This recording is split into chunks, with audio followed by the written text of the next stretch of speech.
टरी मीरवा में 2018 खां गोदाम में रखियल कणक ख़राब थियण लगी आहे। 4 सालनि खां हिक हंधि पियल कणक जूं बोरियूं फाटी पयूं आहिनि। अहम ख़बर जे हवाले सां अव्हांखे ॿुधायूं पिया। फूड इंस्पेक्टर ज़हीर शेर ॿुधायो त किरोड़े रुपयनि जी कणक ख़राब थी वई आहे। आला ऑफिसरनि खे कणक खणण लाइ लिखियो पर कंहिं बि तहरुक नाहे वरितो।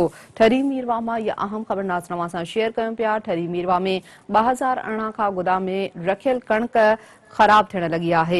4 सालनि खां हिक हंधि पियल कणक जूं बोरियूं फाटी पयूं आहिनि।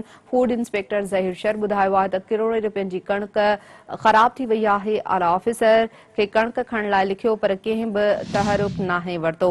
इहा अहम ख़बर नाज़रीन सां शेयर कयूं पिया। अपडेट कंदा हलूं त ठरी मीरवा में 2018 खां गोदाम में रखियल कणक ख़राब थी वई आहे।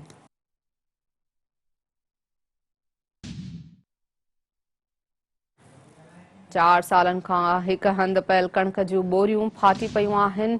फूड इंस्पेक्टर ज़हीर शेर ॿुधायो त किरोड़े रुपयनि जी कणक ख़राब थी वई आहे। आला ऑफिसर खे कणक लाइ लिखियो पर कंहिं बि तहरुक नाहे वरितो। तफ़सील मालूम कयूं था ठरी मीरवा मां सिंध टीवी न्यूज़ जे रिपोर्टर हफ़ीज़ शेर खां। हफ़ीज़ शेर, छा तफ़सील आहिनि? कणक ख़राब थियण लगी आहे। खुराक खाते सुंदरी नाले सबब ठरी मीरवा गोदाम में 2018 खां ख़रीद थियल कणक जूं 68,000 बोरियुनि जो जेको स्टॉक आहे उहो खजी न सघियो आहे, जंहिं सबब कणक जेकी आहे ख़राब थी वई आहे। बोरियूं गर्मी ऐं थधि सबब जेके आहिनि उहे फाटी पियूं आहिनि। कणक जेकी आहे वॾे मक़दार में ज़ाया थी वई आहे। पर इन हवाले सां सिंध हुकूमत तरफ़ां के बि क़दम नथा खयां वञनि। हितां कणक खणाई नथी वञे। असांजी इन सिलसिले में फूड इंस्पेक्टर ज़हीर अब्बास शेर सां ॻाल्हि थी आहे। उनजो चवणु आहे त मूं केतिरा ई दफ़ा लिखियो आहे पर इहा कणक खणाई नथी वञे पई।